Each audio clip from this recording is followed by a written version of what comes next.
This week on Life on Jupiter, I'm battling water leaks, electrical upgrades, and corrosion prevention. The boat jobs just keep on coming. Happening.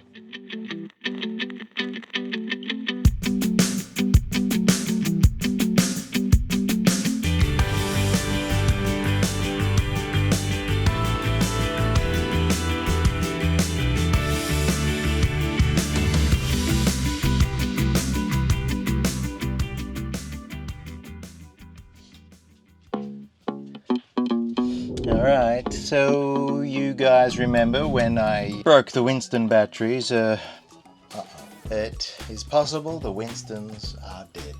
I luckily had these lead times sitting here ready to go just in case, because I was a bit concerned about those Winstons. And you remember that I've got these massive lugs here for the Winstons, right? They're ½ inch, I think they are, 13 millimeters. Well, this is far from ideal. You see the size of the terminals compared to that. This is it. It goes. And I had all sorts of washer and nut combinations to secure these battery cables to the batteries. Obviously not ideal. So I ordered myself some new cables. Yay! And they've got the correct size lug. So, Jesus, they look small. Let's see. So they're good for the battery posts, that's for sure. They will fit there, and I'm worried about these bolts here.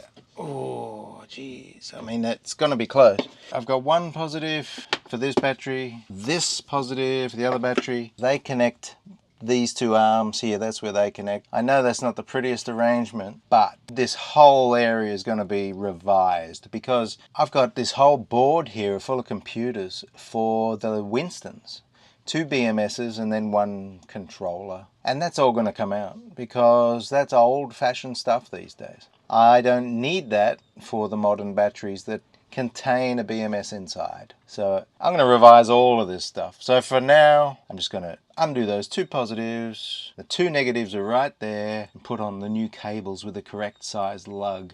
So these cables are from Battery Cable USA. It's an online website. You just plug in the length, the lug size, and a couple of other variables, and it turns up in the mail. So these 4 was $100, which is not bad. I couldn't do that any cheaper myself, and if I did it myself, it ain't gonna be pretty. This is pretty. No affiliation, no sponsorship, but I've been using for the RV and now on the boat, Battery Cables USA.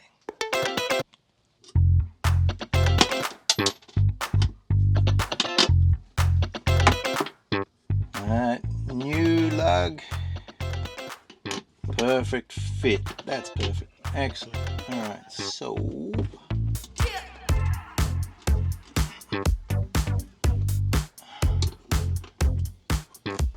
well, didn't get it right. Didn't get 100% right. Got one end right. Didn't realize these are 10 mil lugs on the other end from the battery, and a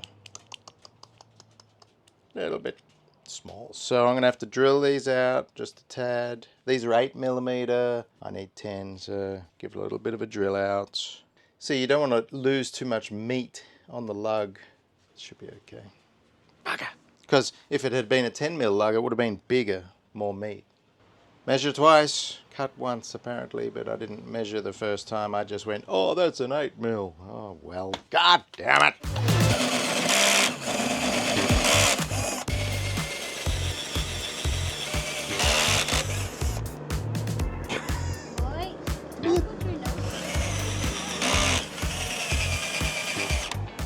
Ah, the battery's going down, but I mean, I can't recharge it because we don't have battery cables.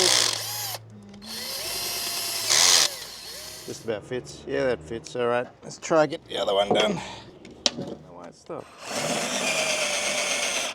Whoop, see?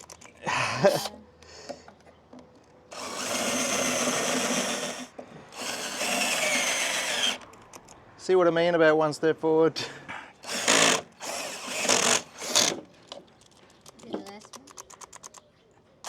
Oh, yeah, there's only these 2.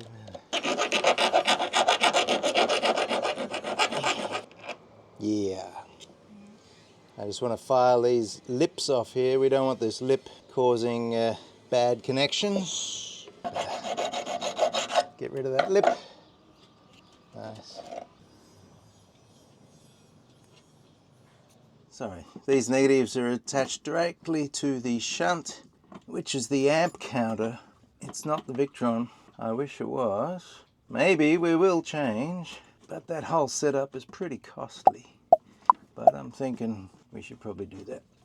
Alright.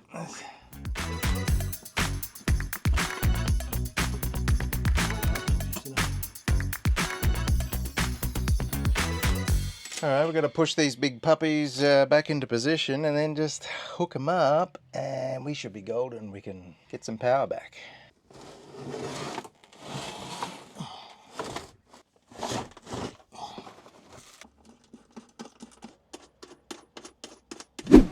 Well, you guys already know about this problem with the Bomar hatches here. This is a watertight compartment, which means it should be airtight too. It's a deck hatch from Bomar, over $1,000 each. I just wanted it for more storage, and what we do is store our jerry cans in here, the empty jerry cans, which is the perfect place. This side's water, that side's diesel, got 10 5-gallon jugs in each. That part of it's perfect. The bad part is, as you can see, it's recessed. Any moisture like dew, rain, waves, sits in this lip and slowly leaks around, dripping into the locker itself. As you guys saw recently, I cleaned these guys out, these two lockers, and nyalicked.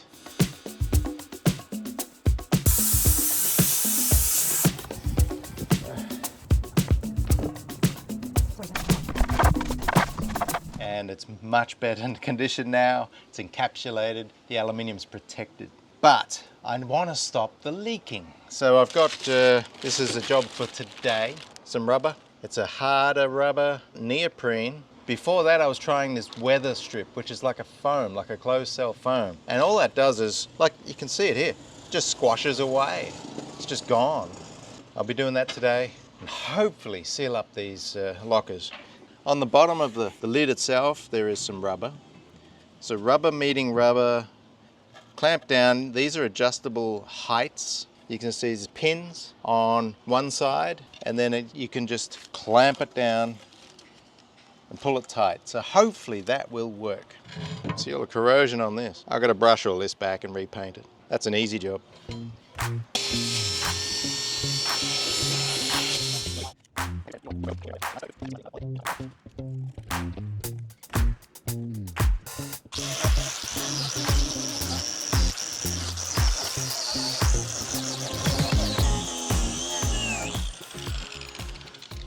Well, that should be a nice clean surface for the glue. And the only glue I could get here in Mexico, nothing marine specific, just some sort of construction adhesive, which should be fine to join rubber and aluminium. Should be fine. So let's cut this stuff out. We want to get some nice corner work, lay this in. But first, let's give it a vacuum.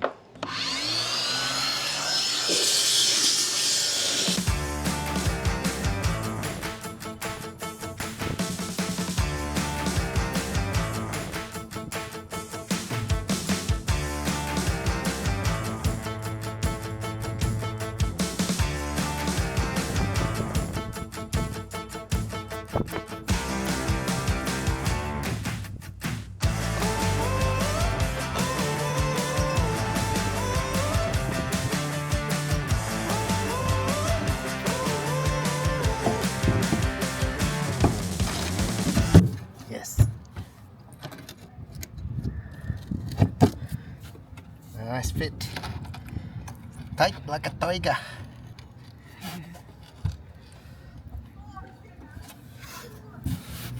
Good. So I just worked on the water heater just here to my left.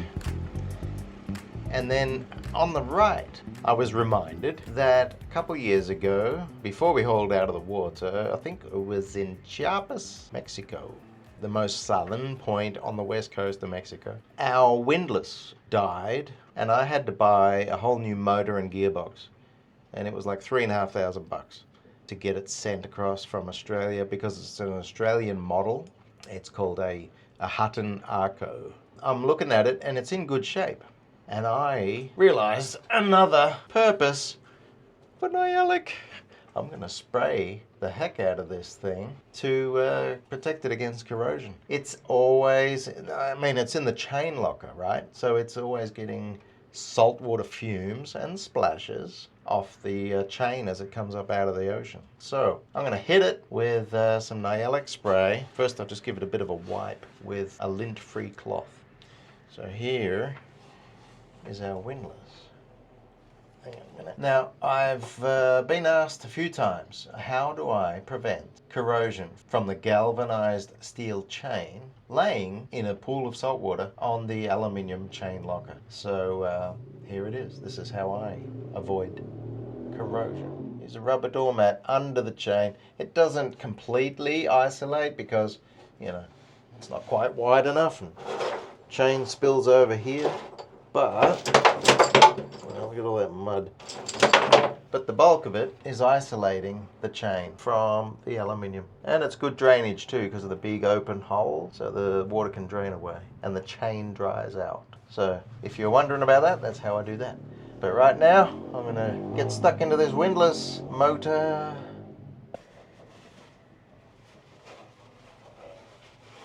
So remember, with the aerosol Nyalic, don't shake it. Just introduces air bubbles, okay? So there's already something a bit gooey on some parts, like the gearbox area. There's already some sort of gooey substance, a little bit, which is, I'm sure it's some sort of oily corrosion resistance compound. I'm not going to bother preparing it too well. Nyalic's only going to help it if it stays on. Let's just see it. It may end up fish-eyeing a little bit, but let's just have a go at this. It's so tempting to just shake because it's an aerosol. Yeah. Anyway, don't shake.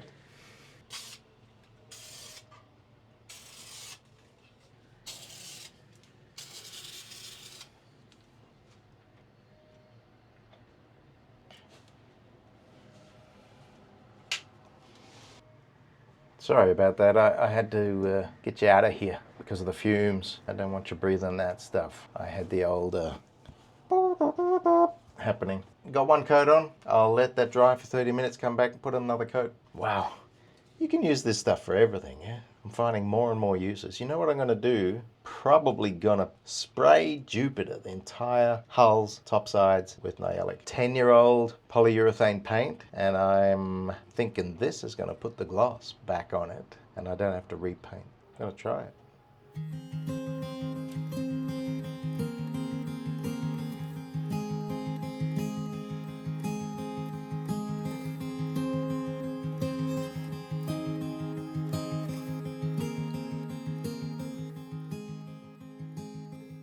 Alright, now talking about corrosion, one of you very intelligently made a comment, have I checked the water tanks which are in the hulls? You know, they're integral to the hull. I do inspect the water tank. In fact, I had inspection ports put in specially because we've got significant water carriage. We've got about 600 litres, 300 per hull. And yes, it's a big compartment, and of course I want to check the condition of the water that we're drinking. So let's have a look inside the water tanks and I'll show you what I see there right now.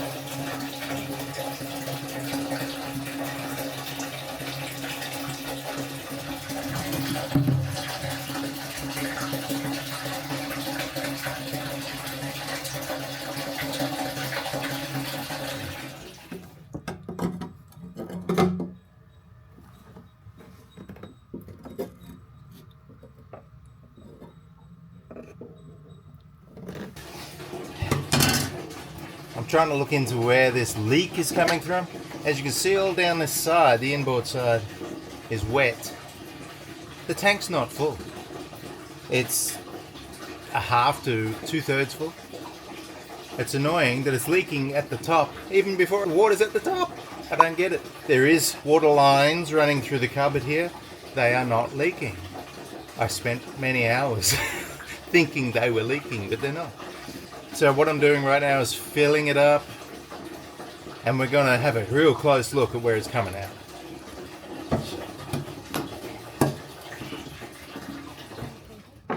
No corrosion. I'm just trying to see where possibly it could be leaking.